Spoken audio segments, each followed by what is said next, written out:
Depuis que je connais cette histoire, j'ai envie de toujours demeurer en hiver. Et je crois bien d'ailleurs que chaque année, j'y laisse une part de moi pour qu'elle joue dans la neige. Je sens mon esprit s'amuser pendant que mes mains se réchauffent avec les saisons. Il y a, heureusement, une chose que Printemps pense à déposer à l'ombre de ses arbres pour me réjouir un peu. Comme une descendance au cadeau près du pied des sapins. Cette chose, c'est le vert des amandes. Il n'est qu'une couleur, et si je le touchais, c'est à l'armure de ces fruits que j'aurais à faire. Pourtant le vert des amandes est une crème à mon esprit, un baume que j'arrondis sur ma tristesse de voir partir hiver. C'est un vert mélangé de blanc, une couleur qui fait le passage entre les deux saisons. Il y a des fruits que j'aime manger, Printemps le sait et en ramène plein ses corbeilles. Mais les amandes, d'abord, je les vois comme des amis. Les amandes sont comme des rêves dont la coque représente le sommeil. On n'aura jamais d'amande plus grosse que la taille de sa coque, mais il est toujours possible de se faire surprendre par sa forme et son goût. J'ai parfois, avec un peu de chance, deux amandes serrées l'une contre l'autre quand j'ouvre une de ces immenses coquilles bombées qui ont été le trésor de mon enfance. Mais les fois où cela m'arriva, aujourd'hui je ne m'en souviens plus de toutes. J'ai fait des rêves formidables dans des sommeils longs, courts, fiévreux, mielleux, à l'envers ou dans l'endroit. De tout cela, je ne me souviens que d'une petite poignée. Ce n'est pas grave, parce que je sais que chacun a été important, et que si j'aime rêver, c'est parce que je l'ai fait chaque nuit, j'en suis certain. Oui, tout comme je préfère avoir mangé toutes ces amandes oubliées pour me souvenir seulement que je les aimais. Mais aujourd'hui, j'ai la parole bien facile. J'ai eu tout un tas de rêves et grignoté par autant d'amandiers. Si je suis sage, c'est parce que la sagesse a suivi mon chemin de gourmandise en naviguant sur les coques vertes que je laissais derrière moi comme des petites barques. Mais vous, outre mes histoires qui durent comme hiver, de quoi êtes-vous repu?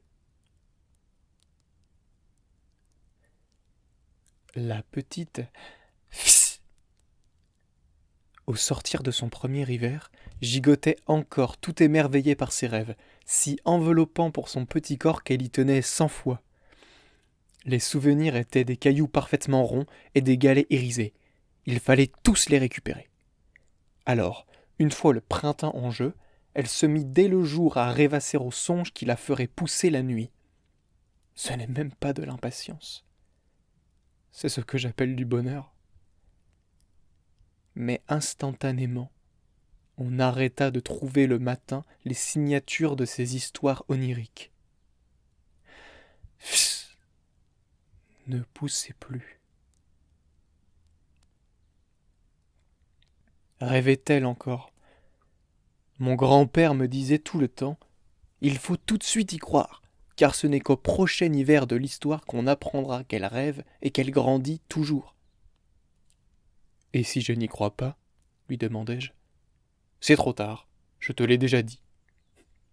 Et puis il reprenait sur le deuxième hiver, sans jamais me raconter les autres saisons. C'est la fête à l'hiver, cette histoire taillée dans la glace ne peut pas réchauffer les cœurs si elles fond au soleil. Après avoir parcouru printemps, été et automne, le monde continuait à marcher tranquillement, ralentissant le pas pour arriver paisible devant les deux orbes soporifiques d'hiver.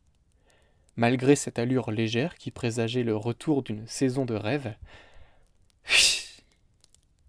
qui n'avait pas grandi de l'année et s'inquiétait pour les paillettes de son sommeil, peinait à avancer. Ses jambes encore faibles avaient bien trop marché cette année. Encore le plus petit des efforts et tu vivras au solstice la plus belle et chaude des nuits d'images, lui disaient ses parents, qui nerveusement cherchaient des yeux les mandarines aux arbres et les hiboux par tôt dans les après-midi. L'hiver tardait à se faire reconnaître. C'était curieux, mais le monde continuait à marcher, jusqu'à ce que, abouti par une fatigue que personne de son âge n'avait jamais connue, se pose au milieu du chemin et, sans consulter, s'endorme. On commença à dire qu'il n'était pas sérieux de se poser maintenant, en vue du retard que le groupe semblait avoir pris. On songea même, avec beaucoup de regret, à réveiller la fillette, lorsqu'elle se mit à irradier une vague d'énergie invitant au sommeil le plus profond. Cela sentait l'odeur de sapins miniatures dont les troncs eussent été des bâtonnets de cannelle et les cimes étoilées de miel et d'épices. On sentait dans la houle la chaleur du petit cœur qui les eût fabriqués. Tandis que l'émotion faisait événement, le corps de innocemment allongé en travers de la route se mettait à pousser et bloquer carrément le passage. La jeune fille semblait courir dans ses rêves contre la championne de la lumière, tant de retard elle supprima le doute dans ce que ses proches voyaient advenir. Il n'était même plus possible de poursuivre le chemin, si quelqu'un l'avait voulu. On s'installa alors, dans une démarche nouvelle mais familière, au pied de pour préparer la nuit. Elle laissa s'échapper un bâillement par un remous de sommeil et, comme recréant le paysage de son rêve le plus cher, le soleil se coucha. Les branches se candirent de fruits lumineux et la neige tomba. On essaya, tant pis, de réveiller pour la prévenir du miracle, en entr'ouvrant pour une seule seconde les paupières, posant sur sa famille un regard bleu gel lisse comme la glace. Elle dit « Vous ne me monterez pas dessus » et retourna dormir. On appela son nom, encore, pour foule de raisons. C'est le paysage qui s'épelait, prolongeant la berceuse de nouveau calendrier d'un hiver inédit.